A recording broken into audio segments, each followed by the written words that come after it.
get the rare opportunity to listen to some of the foremost and young voices in education, sociology, culture, law, literature, labor, well-being, AI, and even wine. We are living in times of tumultuous changes, transformation, and flux. Hence the need to collectively think about solutions or even possibilities.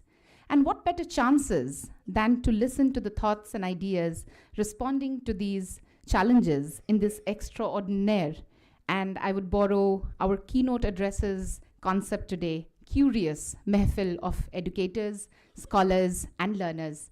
As Shakespeare put it rightly, there is nothing either good or bad, but thinking makes it so. So let's all think together.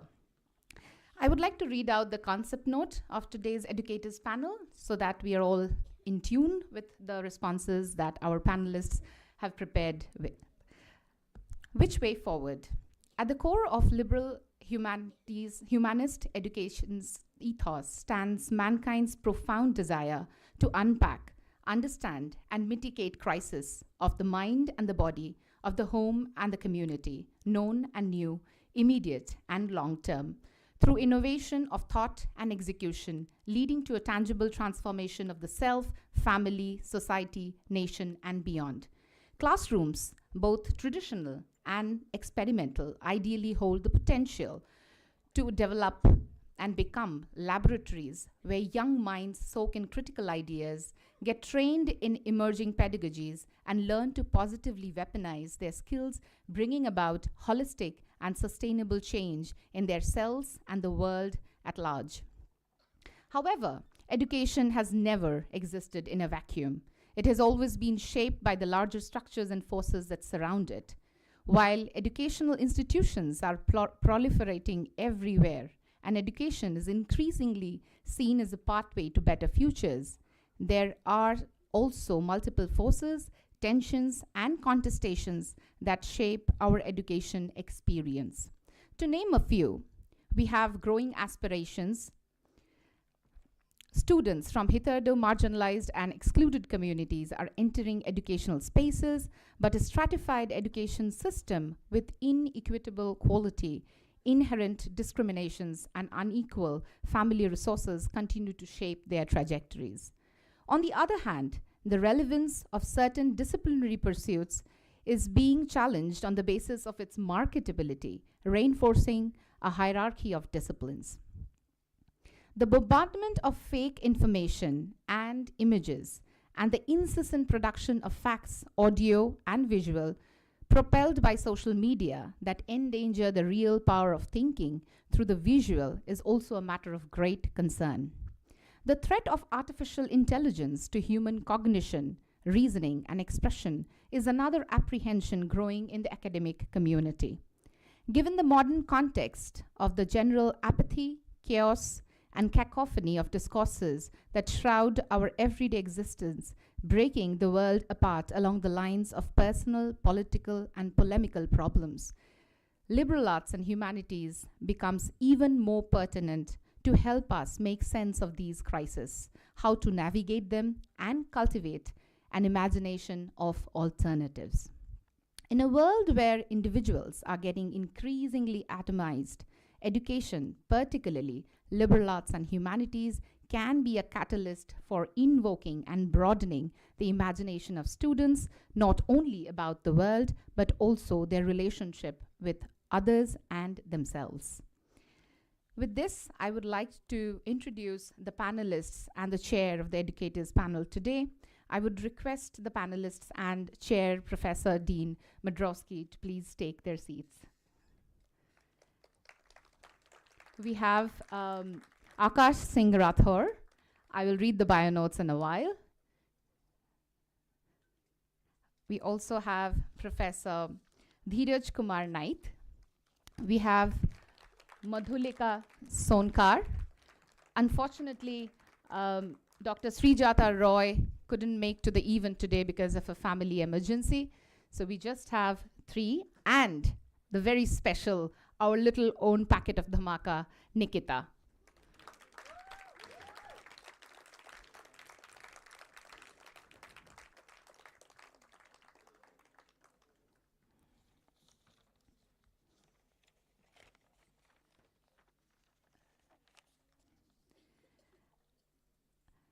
I would now introduce the panelists for you. Dr. Madhulika Sonar is an assistant professor of sociology at the Department of Humanities and Social Sciences, IIT Delhi. She received her PhD in sociology from the Delhi School of Economics, University of Delhi. Her work engages the politics of schooling cultures, identity and aspirations in urban contexts, with the strong focus on Muslim women's educational journeys in contemporary India. Her writing and teachings are located at the intersections of sociology of education, gender studies, and anthropology of childhood and youth. She has published in peer-reviewed journals that include Oxford Research Encyclopedia of Education, COHOL, and Feminist Review. Currently, she is an editorial member at the Feminist Review.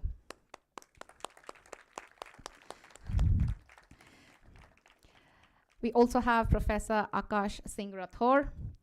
He is an international reputed author of 9 books, including the just released Becoming Baba Sahib, The Life and Times of Bhim Rao Ramji Ambedkar, 2023, and the best-selling Ambedkar's Preamble, A Secret History of the Constitution of India, Penguin, 2020. He has also published 17 edited books ranging from literature and philosophy to law and religion, and even on wine. The Complete Indian Wine Guide, Rowley Books, 2007. His Hegel's India, Oxford University Press, was shortlisted for the Non-Fiction Book of the Year at the Tata Literature Live Books Award in 2017. Rathore's books have been reviewed and featured in The Scroll, The Wire, Outlook, Caravan, Squint, Print, Live Print, The Week, EPW, Hindu, The Indian Express, The Tribune, Deccan Herald, and many other popular print and online media outlets. We also have Dr. Dhiraj Kumar Nite, who specializes in the history of well-being, labor relations, skill formation, and entrepreneurial initiatives. He's a social scientist at Ambedkar University, Delhi, and a senior research associate honorary at the Center for Social Change, University of Johannesburg. He pursued his advanced studies and research career in New Delhi, Johannesburg, and Linnaeus University, Sweden. He has a Sashakawa Young Leadership Fellowship, Tokyo Foundation, and postdoctoral fellow at the University of Johannesburg, and the postdoctoral associate at the Linnaeus University. He has been researching and publishing on well-being and labor management relations in mining communities in India, Jhoria coalfields, and South Africa, Witbank coalfield in the 20th century and the construction sector in the 19th century. He has been an active member of the Association of Indian Labor Historians since 2006.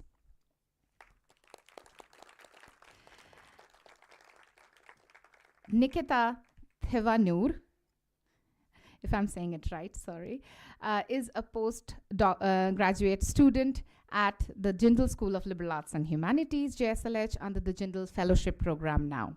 Before this, she completed a degree in the Jindal in JSLH, graduating with a bronze medal and the Andrew Hay Award for the most creative and innovative thesis for her undergraduate dissertation. The paper titled Accuracy, Assassins and Anachronisms, an exploratory study of Assassin's Creed 4 for the pedagogical use of video games, was also presented at the Maulana Azad National Urdu University in their international conference on digitalization, new media, and video game culture. Currently, she is exploring racecraft in fantasy games and its impact on players, with a focus on Baldur's Gate 3 and Dungeons and Dragons 5th edition. Her primary research interests are video game studies, pedagogies, and museum studies. I was the writing mentor of this thesis, and I'm sure she's going to do a great job with the next things that she wants to work with. Finally, I would like to introduce the chair of this session, our very own founder dean, Professor Madrowski, who is a distinguished American educator, administrator, and scholar. Her dissertation, the fruits of her 3 years of field research in the Tunisian Sahara, was entitled 100 Years of Sedentarization, an ethnographic study of a Bedouin tribe in transition from seasonal nomadism to an economy based on migrant remittances. Professor Madrowski worked as a consultant at the UNESCO at its Paris headquarters for many years. One of the projects was the division of Environment on Visual Documentation in Social Science Research. Another was the division on Human Rights and Peace for the creation of a program for community-based participatory research in human rights education. Her study focused on the right to health and traditional medicine and resulted in a report on integration and normalization of traditional medicinal practices within the national health policy.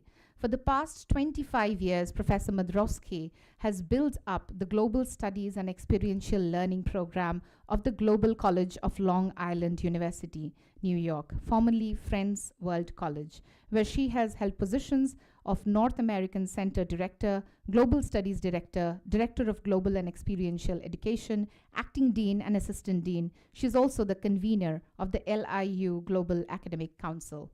She's also the founding board member of the Her Story Writers Workshop. The organization offers women with the opportunity to create literary works based on their individual voices and experiences leading to societal change. So by now, we all know that we have very distinguished voices here, and we are eager, I particularly am very eager to listen to all of them. And I would now ask Professor Madrowski to take over and share the session. Thank you so much.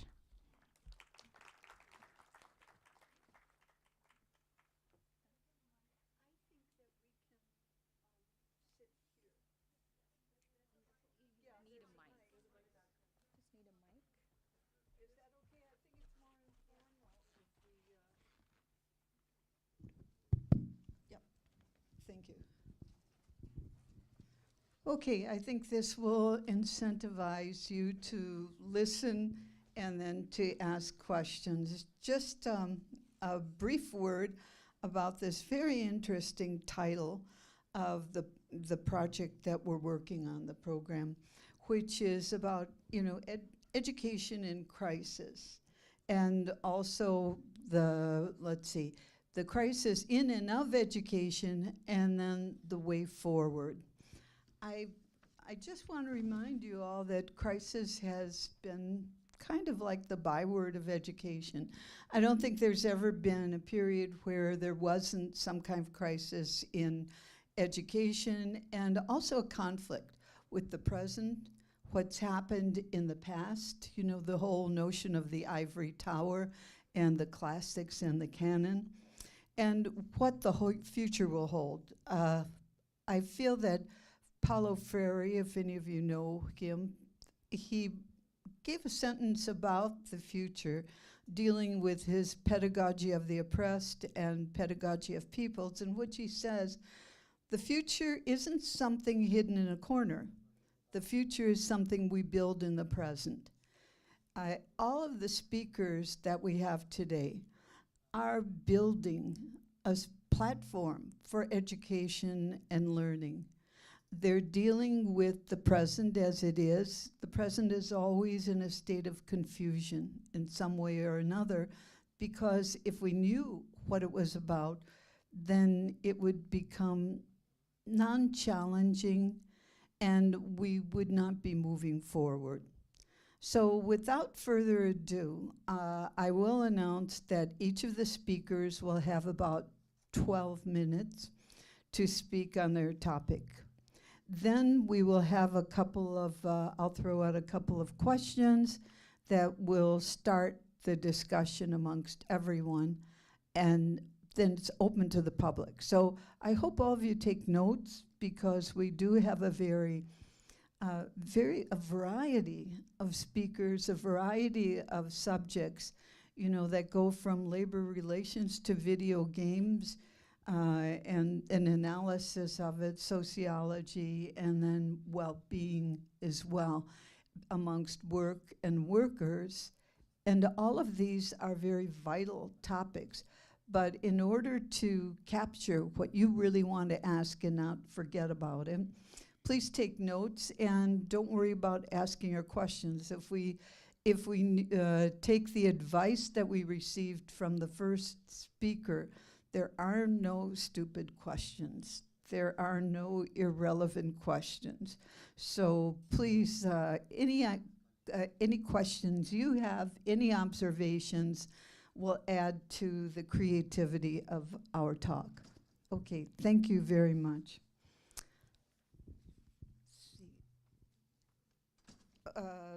Do we have an order of the speakers? No. Okay, since you're right next to me, Akash. You're it. Is that all right?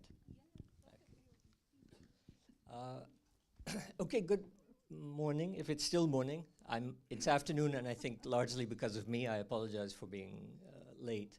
For someone who teaches on AI, I'm remarkably incompetent using simple apps on my phone, and I work in analog, so I'll be speaking from cards. Now, I'll begin by saying I think it's unfair that the audience has much more comfortable chairs than the panelists. I see all of you relaxed, and we're all in military position here. Okay.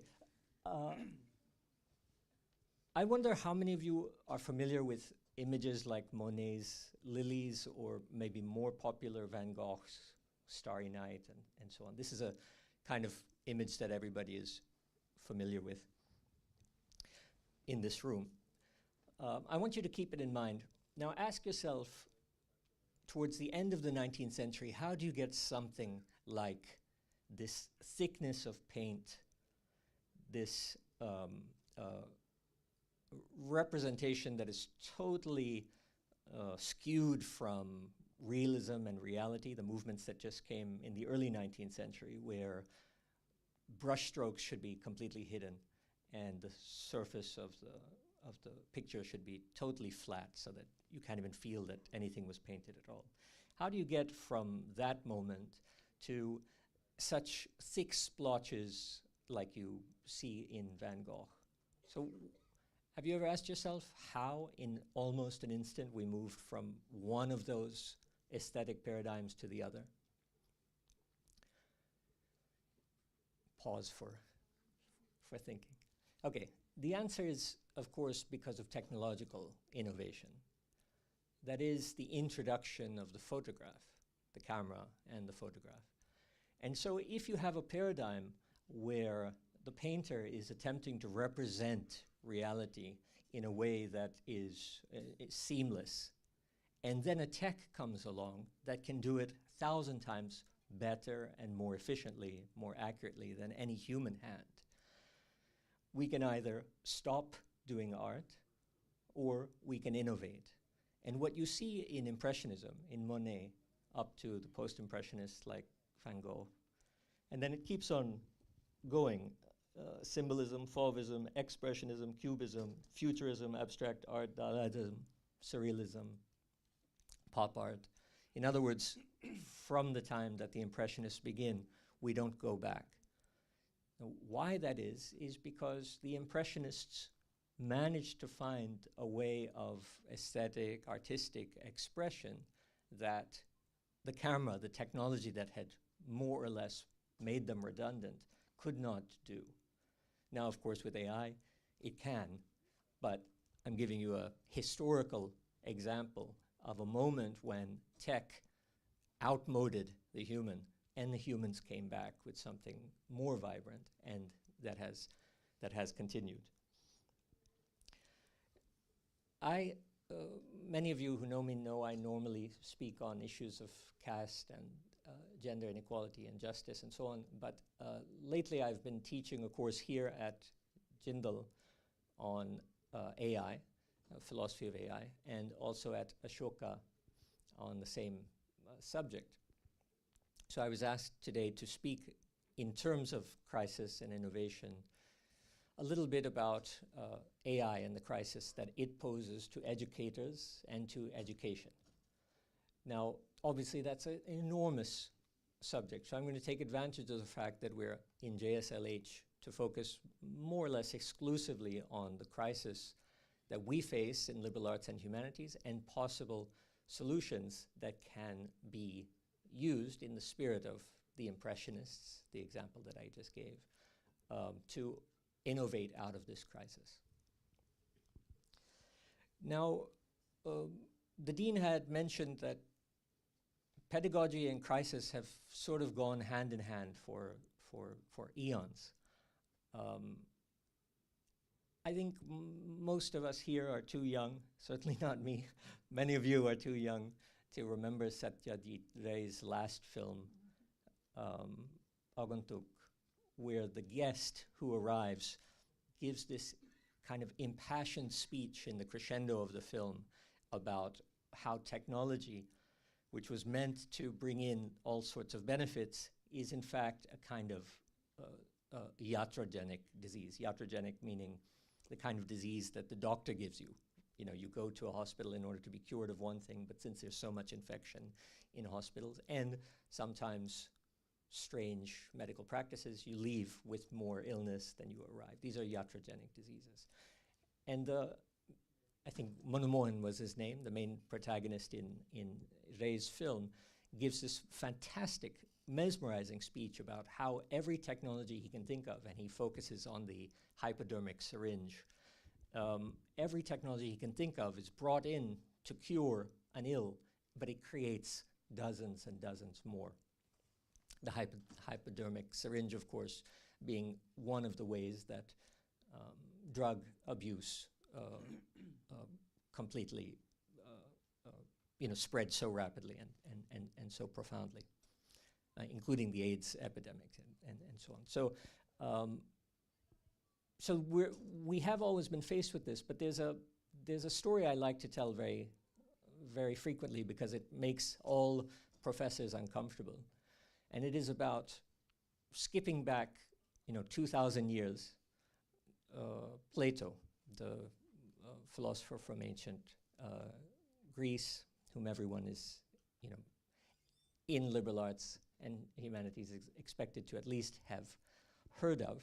He has a brilliant dialogue called the Phaedrus, one of the dialogues where Socrates is prominent. Socrates has his Gen Z student, Phaedrus, Gen Z for the time of ancient Athens. And Socrates is going to meet his young student Phaedrus on a riverbank, and Phaedrus, before the encounter, tucks something quickly into his cloak. Socrates says, "What is that you've got there?" Phaedrus says, "No, nothing. Let's move on. Let's talk about something else." And Socrates, of course, insists, "What is that? What is that you've hidden?" And Phaedrus doesn't want to show this new technology, this new innovation that he has as a Gen Z Athenian, that he thinks his professor, Socrates, is going to be annoyed about. What do you think that innovation was? It wasn't a Kindle. What was it? Anyone remember from Phaedrus? Now I'm testing your philosophy education. Well, it was a book. Now this is where the professors start to get uncomfortable. At the time when Socratic learning becomes introduced, what is important is, of course, speech, memory, discussion, the logos, the dialogue. And Socrates found, as did Plato in an ironic way, since Plato is writing them himself, Socrates found some technological innovation like the book to be what someone like me or everyone on this panel, except maybe at the end, thinks of about TikTok. We see it, Socrates saw it as the thing that was going to bring down the generation. Now, more than 2,000 years later, we find ourselves at exactly the opposite or inverse situation of Socrates because of ChatGPT and AI and the proliferation of easily accessible chatbots and large language models to students. We're now begging our students to read, and we're horrified as educators about what ChatGPT will do to the young student's mind, cognitive development. Now, studies have already shown what things like TikTok, Facebook, and Instagram are doing to the cognitive development of teens, and I think it definitely qualifies as a crisis. But we don't know yet what the digitization of all of literature and the outsourcing of student work to AI, what repercussions this is going to have. I'm just getting started. 2 minutes. Better get to my lecture. Yeah, she's so kindly suggests 3. Thank you. So fewer jokes. Let me try to. All right. Now, then I will explain where this is going. So we understand that a crisis is there, but to be honest, when we talk about something like a large language model, it really pales in comparison to what's coming. And so I don't see ChatGPT as a problem. I see it as an opportunity. And what it's an opportunity for is what is about to hit us in AI. Sometimes it's referred to as the singularity, the moment when AI achieves a superhuman intelligence. And there are, of course, a couple kinds of singularities. One is where we don't understand what AI will do to us cognitively. Another is when AI starts taking over all of our jobs. Now, there were very comfortable 3 decades for elites such as myself that, well, AI is not going to take our jobs. It's going to take the jobs of unskilled workers. But I think, as Professor can easily attest to, in fact, their jobs are more safe because in order for AI to take over labor, it needs to get embodied like an anthropomorphic robot, an android or something like that. And that's far in the distance compared to just the AI that can take over the job of those of us who work behind a computer. Because the worker behind the computer is unnecessary. The computer can do that work itself. So we have a crisis now on 2 sides of the equation, both for the professors, because we're soon out of work, and for the students, because we don't understand the cognitive effects of outsourcing all of the work to something like a large language model. What happens to critical thinking? What happens to persuasive argument and things like this when the AI is doing all of this for you? In the last 3 seconds that I have, there are a couple of models that I have worked with already. My own education, I spent 3 years in a Great Books program, which is a very, very unique kind of liberal arts education where students sit around a large, what's called Harkness table, seminar table, and we read books together and we debate. And, in fact, at St. John's College, where I undertook this, we're not even given grades and assessment. Obviously, ChatGPT is not really a problem for learning, it's a problem for assessment. There are many, many other ways that we can have students learn. The thing is, we're going to have to innovate how to assess them. The slow shift of an institution like JSLH to integrate more great books style learning, where students sit and read, where students sit and engage with a book in the presence of faculty, tutors, professors, and so on, is something that easily circumnavigates the problem of critical thinking and persuasive reasoning, persuasive rhetoric, and so on, because it all happens on site. One thing that we did for assessments in this old antiquated program at St. John's is that all of our examinations were also oral and present and in the class. And they were 360 degrees. So basically they consisted of debates about the literature that was read with the faculty and the students present. There was also a writing component, but that writing component couldn't be outsourced to ChatGPT because it basically consisted of a student's reflections on how the examination went, what could have been improved, how the arguments ought to have been improved, and so on. So I think that from the point of view of students, we're not facing a crisis, we're facing an opportunity to innovate our pedagogy. The fate of professors is far more precarious, but I think that's not our concern today. Thank you. Thank you. Thank you very much. I guess we'll have to wait to hear about wine, because can chat do it? Okay. Madhulika, would you like to speak? Thanks very much. I think we've got a very interesting start to the panel. Thank you, Akash, for setting the tone, especially with our struggle, or particularly the professor's struggle with technology across institutions, across different ages. We could be millennials, we could be Gen Z, but our constant encounter with tech always has to come with struggles in the classroom. I'm also glad to be here at a panel which is called Educators Panel, and even better that here is some collective thinking happening, not just from the teacher's perspective, but we also have students' voices. And that is something very instrumental if we are to think of crisis in crisis of education. Just to give you a little bit of context, I teach sociology at IIT. My students primarily are engineering BTech undergrads.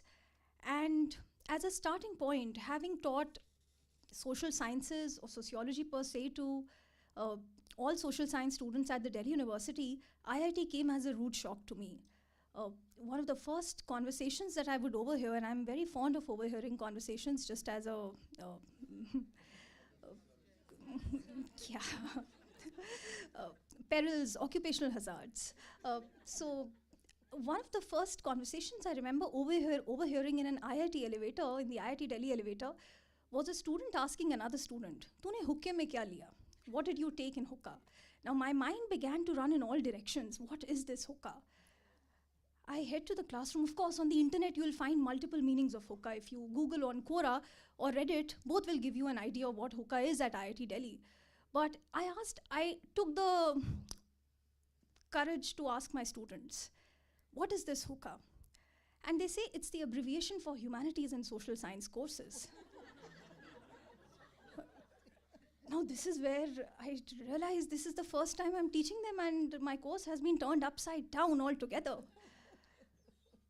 What eventually came out was this student at the last bench who said, "Ma'am, these are courses that get us high."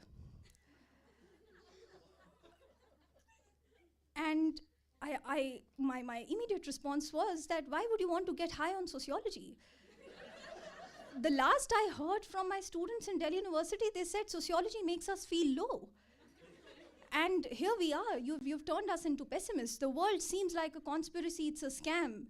We're beginning to doubt everything, and these were completely contrasting. Here were students who seemed to be high on sociology, and in the past there were students who felt low because of sociology, which is where the struggle begins.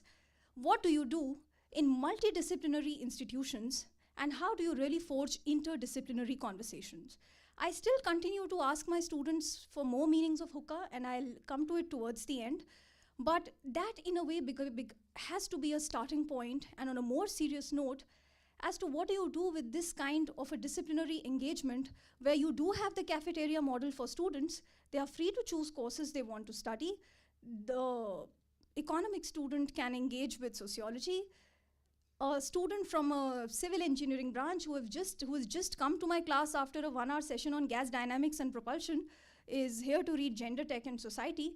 You do that. But what do you do after that once the classroom is over? And where does this conversation go? And the second crisis or the second fold of this crisis begins for the humanities and liberal arts student who's studying, who has the critical thinking or has been given the promise of critical thinking, but doesn't know where to go from here and what to do after this. And will there be an educational outcome that I can probably pursue after this? Now, just a quick punctuation to this monologue. How many of you are clear of what you want to do after your life here? Thank you for instilling hope in this world. And to the rest of you, we are sailing in the same boat.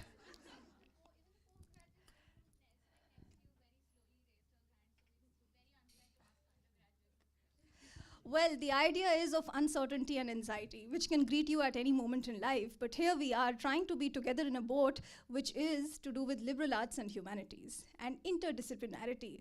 So ye buzzword hai, interdisciplinarity, what to do with that? And where do we see, or what do we do with an idea of university which is built, or universities or higher education institutions that are built on the promise of multidisciplinarity and interdisciplinarity. I use these two words separately, also with this understanding that the National Education Policy document, or the NEP, the recent NEP, mentions multidisciplinarity 70 times.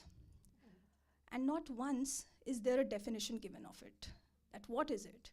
And to make your lives better, it promises that by 2040, all higher education institutions in India shall become multidisciplinary. How, what, when? No idea of that. That is, of course, left to us educators and you students. That is, of course, left to us in terms of, or that's a process, so that's where educational process begins. That's where its anxieties, hopes, pedagogies, aspirations, all of it comes together through panels, in classroom, outside the classroom, and of course, once you're out of the university, the days begins. Now, I see the crisis in and of education as an educator operating at two different levels. One is of the STEM student who has the opportunity and who has this idea, or whose existence is in a multidisciplinary institution where they can take humanities courses to complete credits, to get high, and to also be able to fulfill their interest of this new hero in town, which is the UPSC. And that is, of course, helping us educators, because we feel, chalo koi to akhbar padh ke aa raha hai. And there's some hope, which brings us back to this question of educational outcomes, and that multidisciplinarity in itself is often tied to the idea of what is it that you want to see or achieve of this education that you are moving through. The second crisis is for the humanities and liberal arts student, who has, as I said, been taken through the promise of critical thinking, argumentation, thinking through the society, existence, making sense of democratic values, citizenship, etc., and at the same time is browsing through these options of courses where there's a little bit and a lot of every discipline, but will it help us qualify the UGC NET?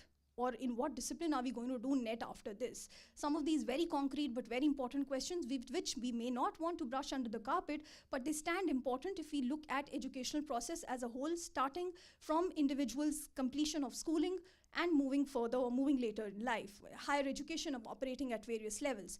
And it is exactly where the idea of crises as a whole meets, that it should compel us to think of pedagogies and new ways of thinking in the classroom that allow us, as Akash said, to not ignore or to not run away from technology and AI, but to incorporate it in our everyday pedagogic practice, in our everyday conversations with students.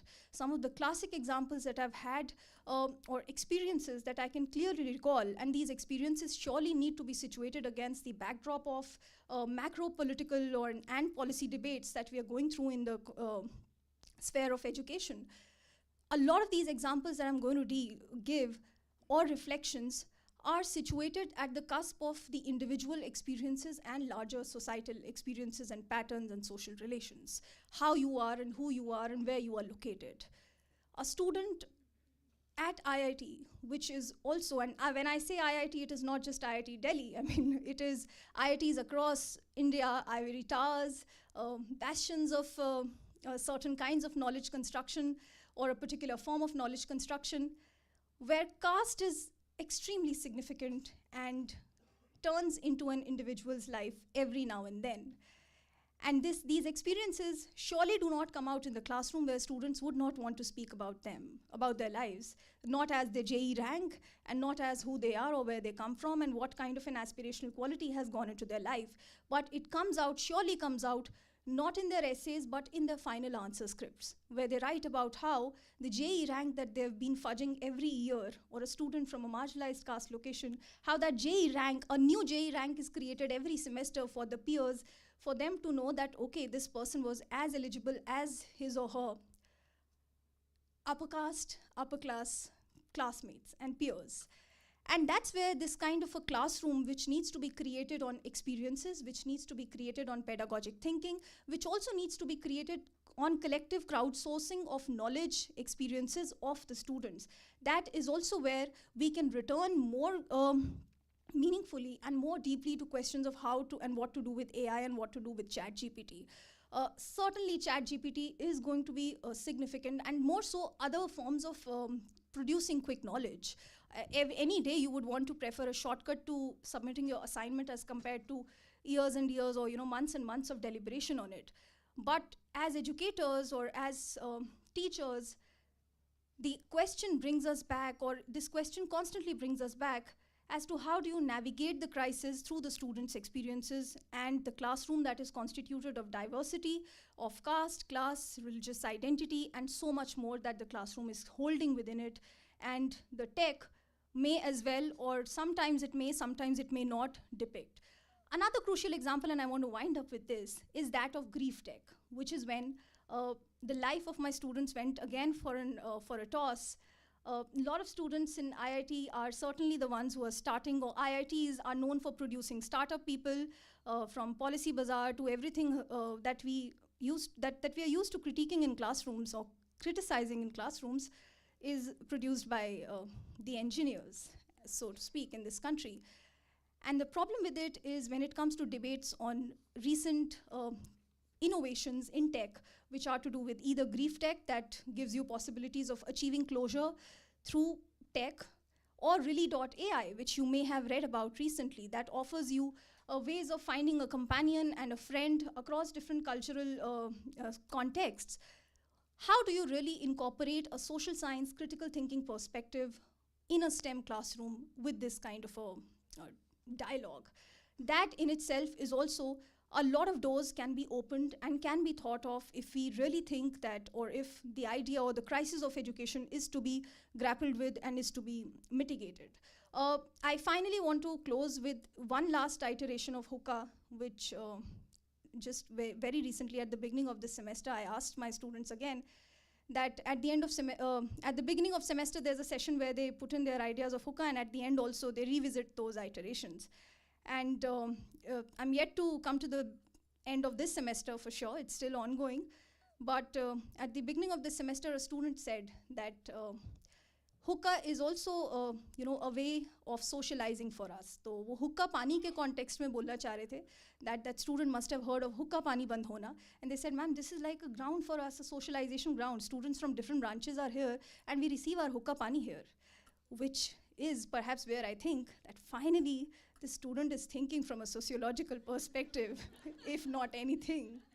And I want to close on that note. I really look forward to your questions and comments and dialogue with panelists and students and audience members. Thank you so much. Thank you.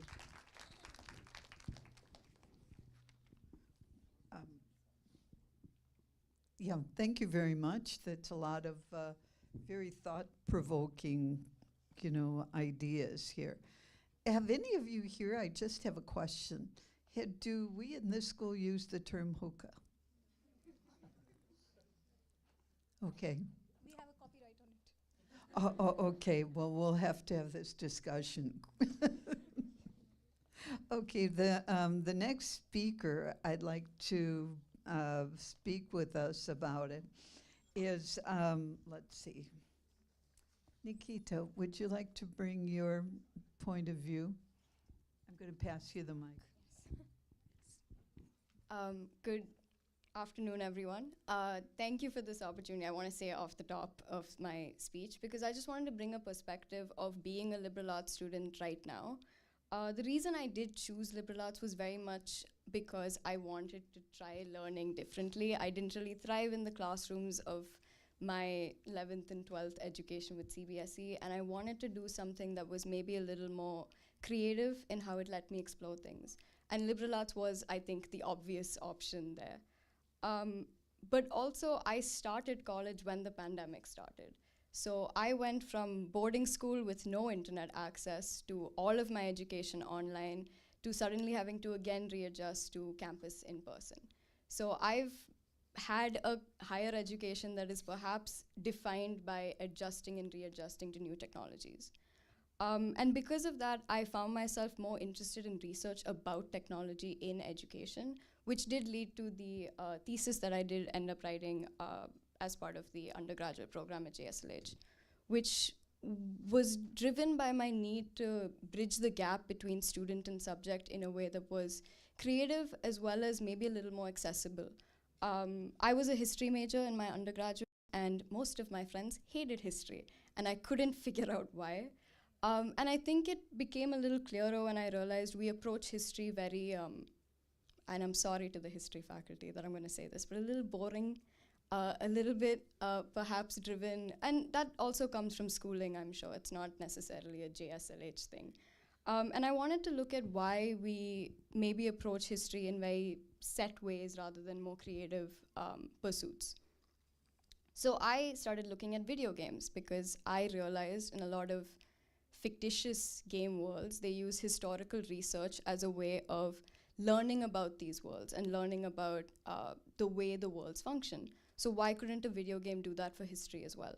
So my research really delved into the idea of using any kind of gamification to make education a little more accessible and a little more interesting for people who maybe don't have an academic interest in history, but still want to learn.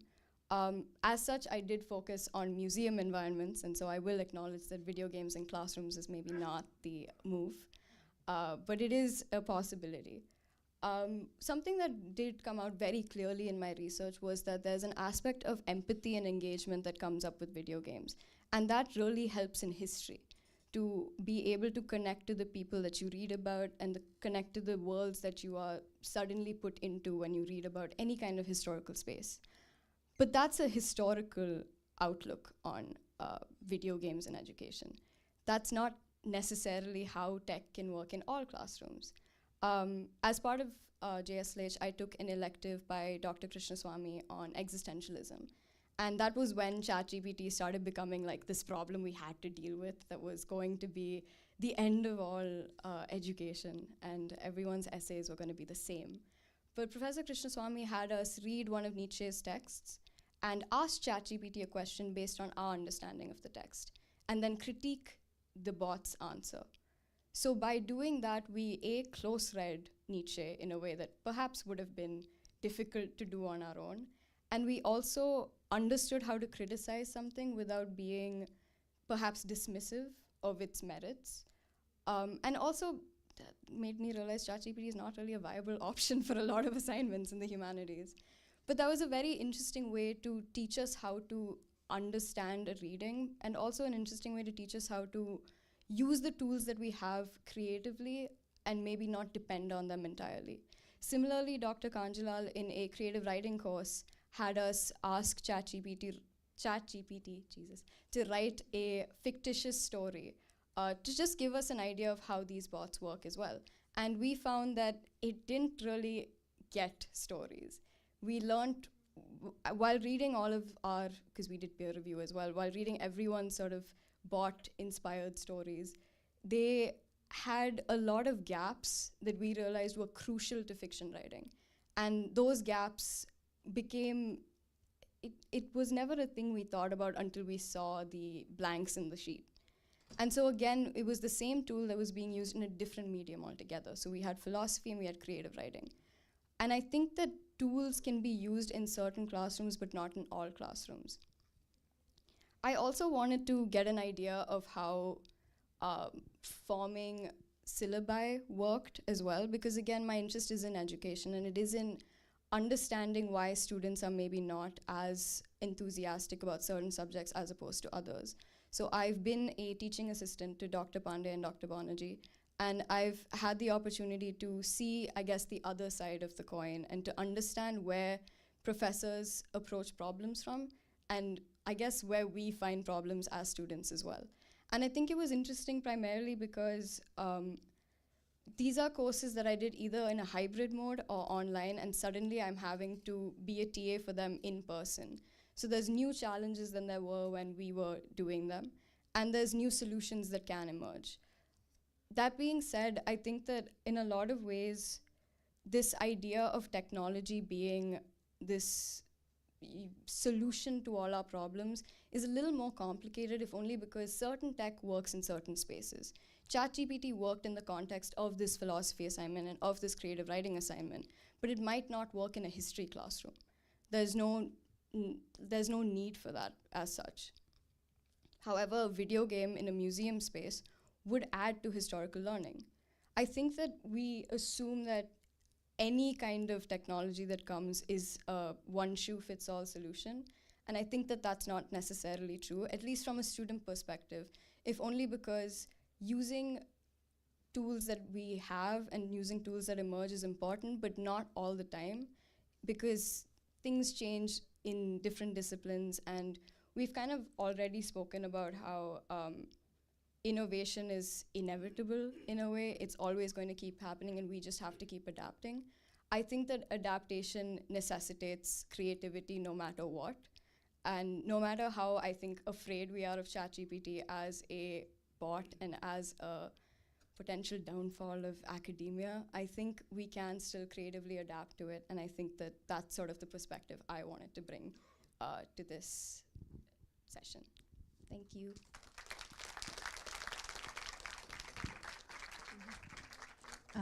Thank you very much. And you're one of the people who've learned this through practice in the classroom, so we'll be hearing more about you too and your continued thoughts. And our final speaker is Dhiraj Kumar Nite, and I'm going to... Oh, okay.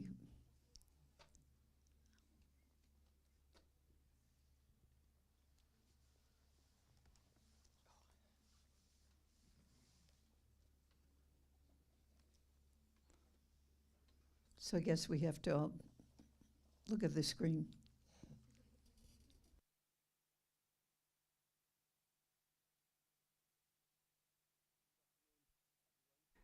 And one of the challenges of being the last speakers is that what is left to speak and how to innovate. And especially after listening to Akash, another challenge is that how to remain and how to make my presentation engaging, because he was so mesmerizing through his anecdotal and philosophical take on the subject. So in 10-12 minutes, I'm going to share with you my reflection on the issue, which all academicians by default goes through in their career. And now I see that as an academician, I have 14 years long. So unavoidably, we face it. Now, see, why this subject is important, it occurred to me first when some of the friends who are your faculty members here, because I'm so pleased to visit this place because of many reasons, but one of the reasons is that some of your faculty members were my batchmates, my friends, and my cricket teammates. Like Shagar, Jahir, Priyaranjan, all used to play together, and sometime in the same team, sometime in the opposite teams. So, but as an educator, our responsibility, I assume, is threefold. One is to contribute to the development of intellectual capacity of the society as a whole, and nowadays society is replaced by nation and country, because so much we have emphasis on nation and country. And then second is performance as a faculty member, as an employee of the institution that we are part of, and delivering educational responsibilities assigned by the particular institution. And given the fact that institutions are diverse in our country, I teach at one of the public universities, and I think IIT Delhi is continued to be a public university. So responsibilities slightly vary within the public university and what you can compare with at Jindal University. But that's delivery of that responsibilities is second. And third, which is equally important, the welfare of oneself, family, community, fraternity that we choose to belong to. And that as a public engaged faculty member becomes equally important. And from that vantage point, if we approach the subject that all of you have chosen for the discussion, then there are certain challenges which are persistent. At each stage, every generation has gone through one or other kind of educational challenges. And I remember when in the 90s, we were college student like many of you here. The challenge that we were facing was accessibility to higher education, because educational institutions were so limited, and accessibility was driving political movements among youth, students all over the country. And it was overladen with reservation issue at that point of time. Then second was the quality, because quality institutions were far and few in the country. So those, especially in social science and humanities, where I have been located, had very limited choices, would have to come to Delhi, because major quality social science institutions were based in Delhi. Provincial universities were becoming dump yard and neglected, most of the provincial universities in the federal state of the country. But now, with current time and generation that I am engaging at this moment, it's a slightly different. So, but the issues related to outcome, so whether our educational institutions are just supposed to be degree distribution institution, or addressing the question of employability, which, as Madhulika was rightly saying, national education policy frequently refers to.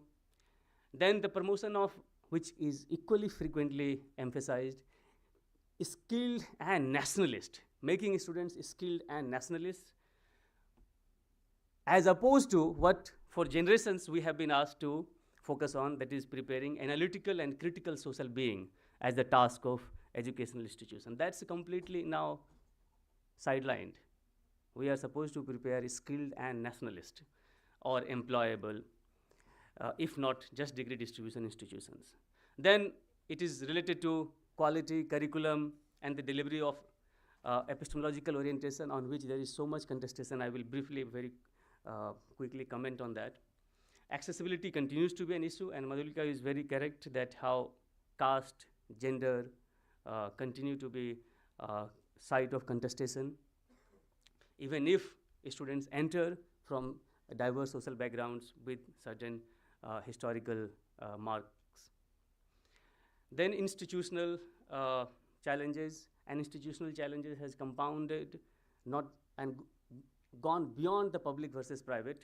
It is now around the ideological orientation under which we would have to work, where nationalist control versus freedom and criticality have become the axis of our challenge. Then financial and infrastructural, pedagogical method. But I will take up with the last one. That is the pedagogical challenge that we are facing. And one of the key ones is the issue of post-truth. And I'm very glad that our 2-3 speakers have found that we can make way through the application of artificial intelligence and the role that algorithm of artificial intelligence plays in it. But post-truth is one of the, I believe, is a major, one of the major challenges that we are confronted with. Because for the first time, data manipulation is ideologically justified, politically justified. Data manipulation was part and parcel of human civilization since the beginning. But for the first time, it is in a based way justified for the sake of serving certain interests. And unfortunately, our students are becoming victim of that. Our faculty, human resources on institutions are becoming caught in this quagmire. Unfortunately, again, this artificial intelligence actually is worsening the scenario. Worsening the scenario where copy and paste and plagiarism were, of course, the well-known problems for ages. But now, students use artificial intelligence, chat GPT, etc., produce the assignment. In fact, produce research papers also. Faculty members also produce research papers for promotion purposes, API index, etc. And often a teacher or a conscientized teacher is confronted with this issue that how to declare it as a problem, because of the ideological political climate where manipulation of the data, whether it is done without AI or done with AI, are seen without any ethical problem. So that's one of the challenges, one of the major challenges, and that is suffocating the creativity of other sorts where criticality plays the most important role. And since the criticality is at the receiving end in this climate, as a result, many other issues are at the receiving end, including the pursuit of secularism and welfare, which I will touch towards the end of my brief presentation. The second challenge is of perspective and narrative. We have been very gladly working towards non-Eurocentric perspective and narrative since my own student days, since I told you, batchmates are here as a faculty member. We are very proud in challenging the Eurocentrism and developing the narrative, not of the kind of nationalist narrative that anti-colonial freedom struggle produced, but going even beyond that, producing nuanced understanding, very non-Eurocentric nuanced understanding. That was our challenge, and we are working towards that. But what we have now confronted with, communal ethnocentrism. Now, non-Eurocentric pursuit of inquiry is faced with the communal ethnocentrism, where now, unfortunately, post-colonialism, decolonization, etc., all celebrated in the 90s, early 21st century, are at a loss that decolonization and post-colonialism could be also feeding into communal ethnocentrism. That, okay, we are proud Hindu, or in Turkey, we are proud Muslim of one sort or other sort, and we need to write about superiority of our race, superiority of our religion, superiority of our ethnocentric ideas, and if critique is made, then they should be bulldozed, coerced, harassed, and police cases could be filed also. And that is what happening at certain universities. As a result, unfortunately, students and faculty members are becoming self-censoring. They are to avoid such harassment. This is the challenge. Then the challenge is related to valuation. We have been, for ages, since the post-enlightenment, trained to be humanist and do valuation along the line of humanism or rationalism. But now we are confronted with one, I think, intriguing area, that is the utility, that how to not just look at rationalism or rational aspect of the thing, but utility aspect of the thing, whether it is advantageous, disadvantageous, beneficial, harmful, etc. And the second, whether it hurts the emotion. Now, in the last 20 years, hurt emotion has become such a big issue in the classroom and outside, that, and especially which the discipline that I come from, historical studies, because I specialize in historical anthropology and historical economics, there is some escape route, because in historical economics, it's not so much contestation, but those areas like cultural history, social history, political history, hurt sentiment is always staring at us in the classroom and outside. And sometimes unjustified way. Then the challenges of power relations, where along the line of hurt sentiment and communal ethnocentrism, I said we are forced to, or we are asked to rework our narrative, rework our analysis. As a result, what is at the risk? That is the educational accountability. Is our educational accountability towards satisfying someone's emotion, someone's hurt sentiment, or analytical inquiry and intuitive freedom, freedom of intuition. So these are the challenges. Let me come to the last one, two responses that as a member of liberal arts and humanities, I have been trying to work around. One area is the rationality, utility, recognition, and freedom of intuition.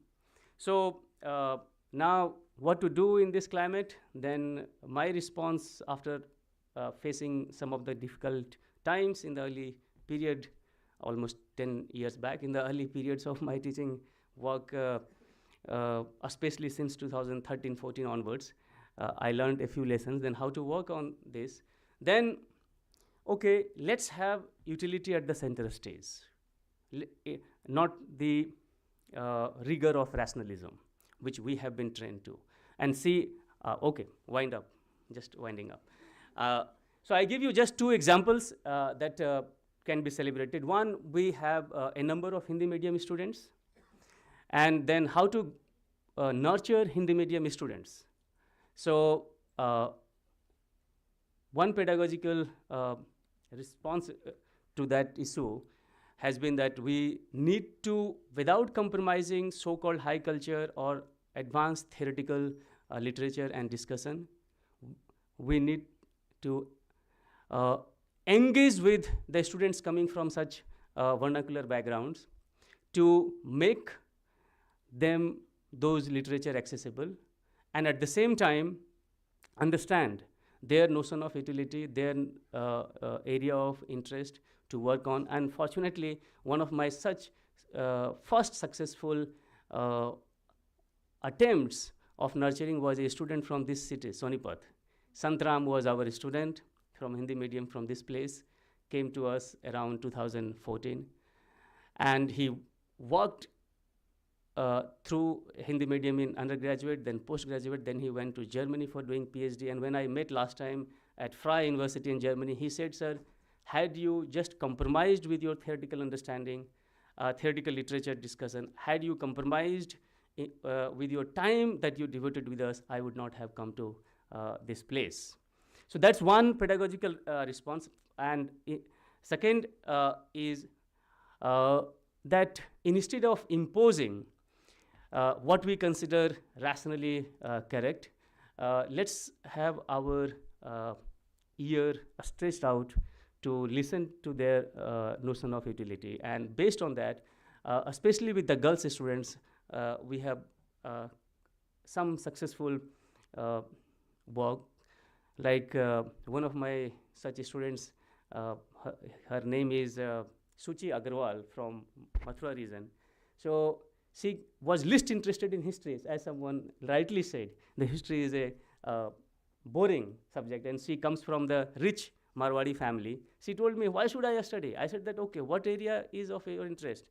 Then with course of time, I understand that, okay, business history and management history. I said, let's work on management history, which is least researched in India, and let's develop together a subdiscipline of management history.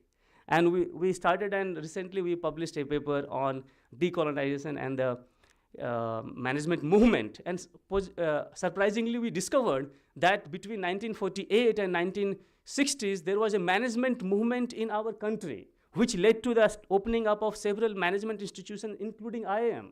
And it is not talked about. We don't know in a standard historical text and inquiry.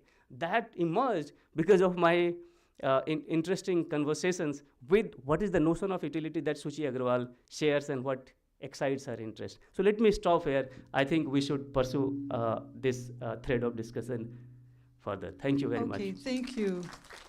Thank you. And sir, you know that we will have a chance to speak with the students and everyone afterwards. So thank you.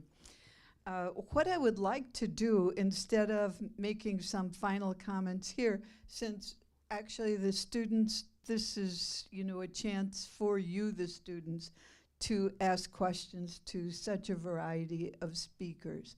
So does anyone have a question? I'm sure you do. Yeah.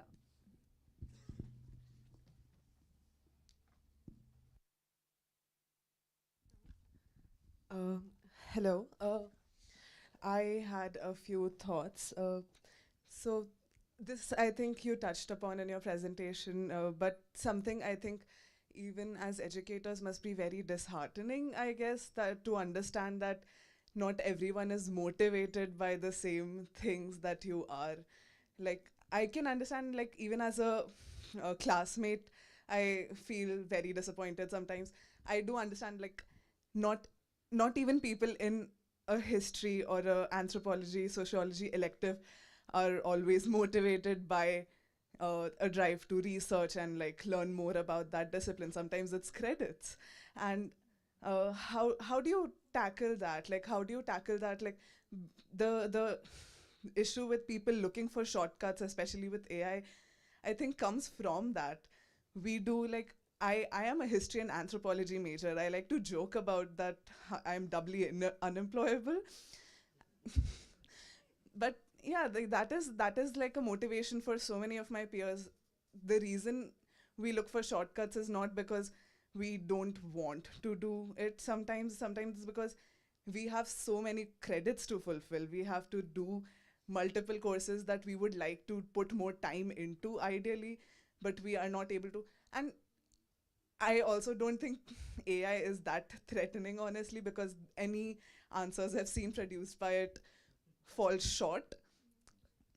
But yeah, I think motivation is a very big part of it. And how do you tackle that with like syllabus design and just course design and uh, yeah. And another thought I would like to touch, uh, with our inaugural address, we talked a bit about student activism. And Professor Akash, you teach at Ashoka. Also, you said Ashoka's in the news for like protests right now. How would you like to comment on like just the scene of student activism in private and public universities right now? Sorry. Sure, I don't need a job.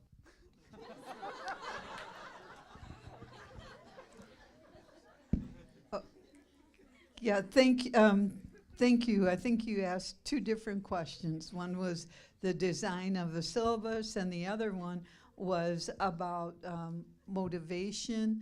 And are you talking about motivation of students or faculty? Oh, okay.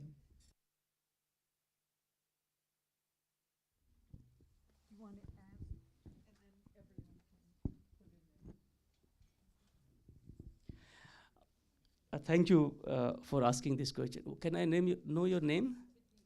Vidhi, thanks, Vidhi. An equally nice name, as question is. Uh, See, my name is Dhiraj Kumar Nite, and people pronounce differently. It's a Marathi title, and it's in Marathi it is plural of Niti. So you are Vidhi, singular is Niti. Uh, so now, see, Vidhi, first thing, my anguish with respect to the reliance of AI, ChatGPT, etc., is not just of a teacher, is also of a parent. I adopted a daughter almost 2 decades back. Now she is a junior engineer and advancing to become a civil engineer.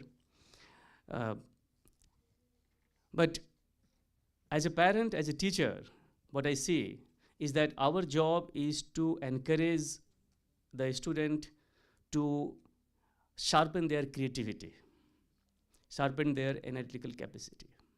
So if a student comes up with even deficit answer, which is written on her own, we work towards its improvement. We give the chance to rewrite by giving feedback. These are the areas of the problem. But if the student comes up with an answer sheet generated by AI, then there is no scope of improvement because the student won't notice that what problem has happened with the answer. And yes, we are able to detect the problem. If an AI generated answer is detectable for its shortfall, deficiency, etc. But the problem is that the encouragement to a student for its improvement becomes compromised. That is why I feel anguished with this challenge. But on credit, uh, absolutely, it is a significant utility aspect, and there are career opportunities dependent on that. I remember a Doordarshan serial in the 90s, Lekho. In that Lekho, that guy Lekho was just obsessed with mathematics. He used to have very passing marks in all other subjects, including history, and 100% marks in mathematics. And anyway, that's a very interesting serial in the old days of Doordarshan. But credit, since determines career opportunity, therefore my pedagogical practice includes the following exercise. I definitely provide feedback to my student and encourage the student to do revision. And I am flexible with the time of submission also. But without revision, without showing improvement, if we give the credit or good marks to a student, it will be a damage to the purpose of education that the student is part and parcel of.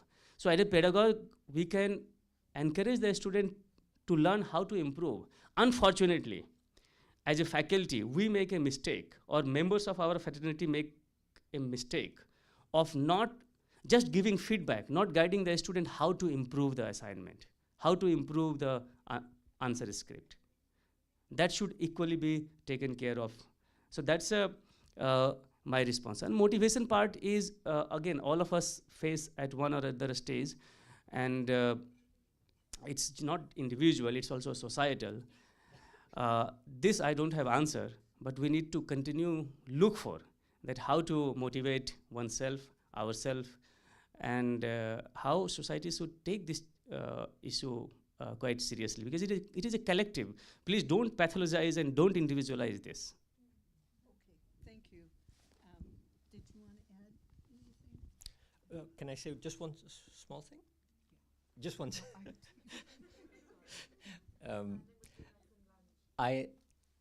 This will just take 13 minutes. 10. No, just a small remark about that has come up a few times. I think we need to be careful that a critique of performance is not a long-term strategy for dealing with AI. The best minds in the world are set about working on the performance failures. So if we sit back glib that, well, an LLM can't produce anything close to what I can produce, just wait 2 years and your smugness will be, repaid with unemployability. Speaking of unemployability, the Ashoka protests are something that, I also teach at Jindal and my dean is right here, so I don't know how much I want to expose on this. But what's happening at Ashoka is indicative of two very good things, which is, on the one hand, different from, I taught at JNU for several years, different from the way that nationalist politics is puppeteering students on the JNU campus. What seems to me to be happening at Ashoka is something operating from the ground up. So that can only be praised. I don't see any way of looking, frowning upon that. I should stop there before we're all in trouble. But the other thing is that I want to place the protests at Ashoka in the context of thinking about the future, because the students, like on this panel, we're talking about how to cope with crisis. The students are doing precisely that. It's just that the crisis is a structural one, and it's not necessarily a pedagogical one. So how is it that an institution should live up to its own values and principles? If you leave it to the institution, well, Dr. Nite has described several instances of where he has gone above and beyond as an academic. I don't do the things that he does, right? And so we can't leave it to the chance that we have people like him in academia, right? We need to formalize it in some way. And so the protests are, in a way, about how to institutionalize or formalize things beyond just charity and benevolence, and to make these structural issues addressed at a structural level. Beyond that, you can read my next article in Deccan Herald. And there will be a chance you'll stick around for lunch, won't you? Oh, in private, I'll say a lot more. Oh, okay, that's good. Watch out for surveillance, though. Thanks, Vidhi, for your question. I think the question of motivation can be seen at a lot of different levels. One is in the size of the classroom. Practically speaking, what is it that we are dealing with as teachers and as students? And how do we really get a sense of the student being demotivated? I, again, take very seriously the idea that this must not be pathologized and students must not be singled out, or the demotivated ones must not be singled out. But I probably get a sense that, when a student dozes off in my class, there's something else going on, and it's a very important marker. And one of the best strategies, or perhaps the only options available, is to let them sleep and get a good nap. But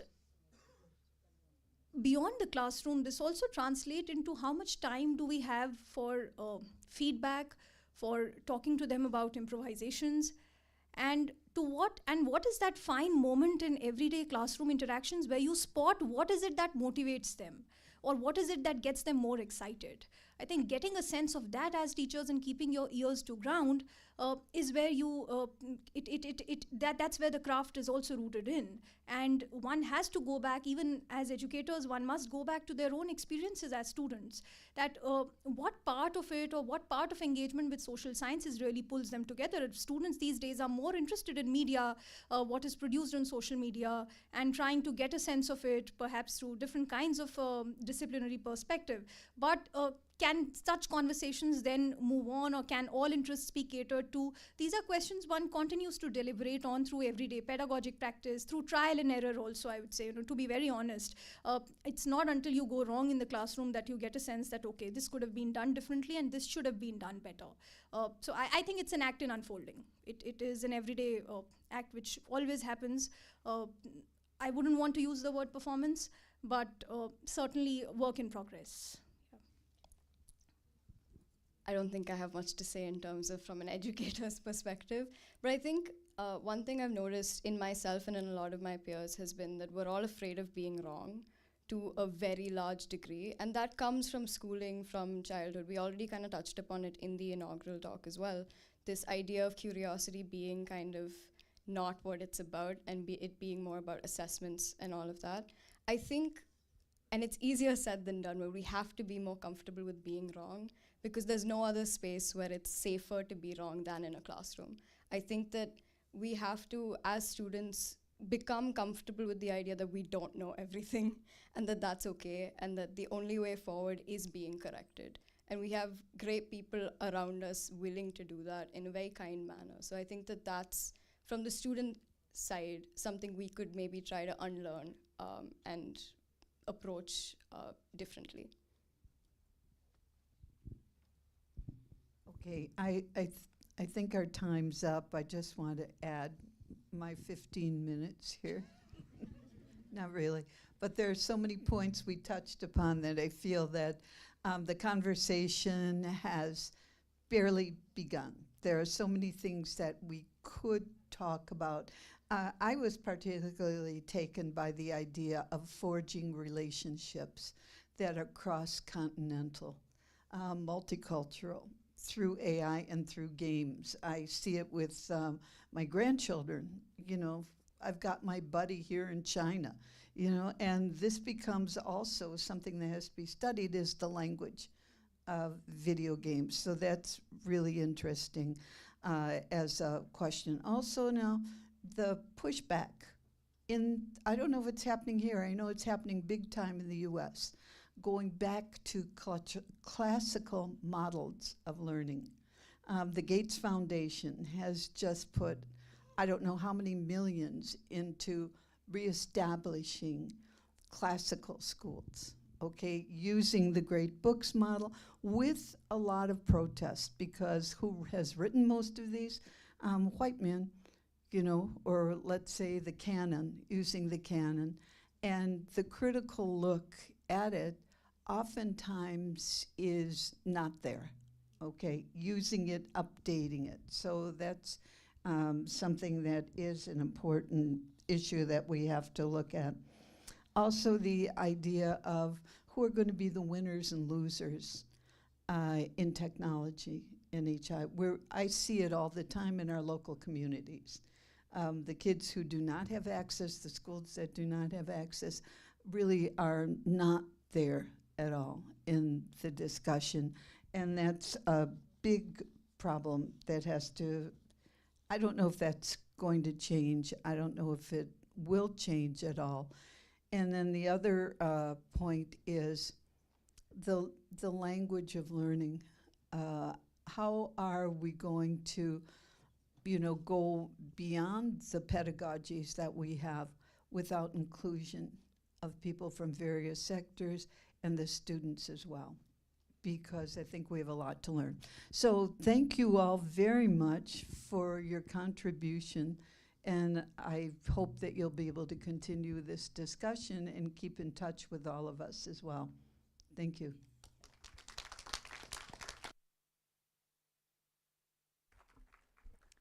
Well, thank you very much, everyone, for an engaging discussion. It's a pity that we ran out of time.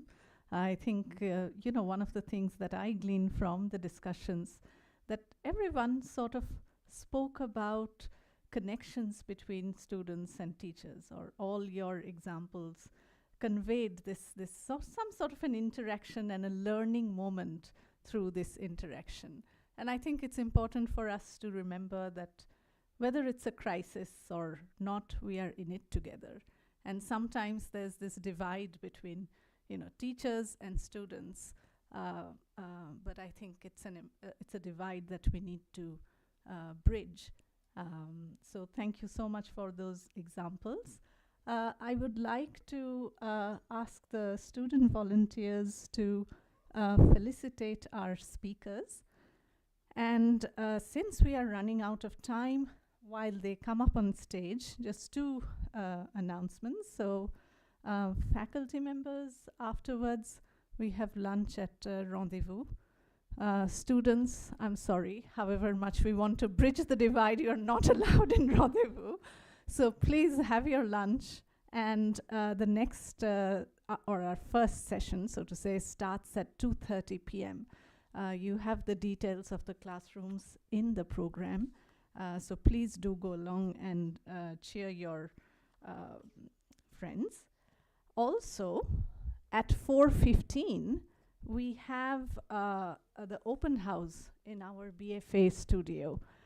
So this is an important part of the conference. So there are exhibits, but also poster presentations. And there will be lots of snacks, I'm told. So please come, and we look forward to seeing many of you there.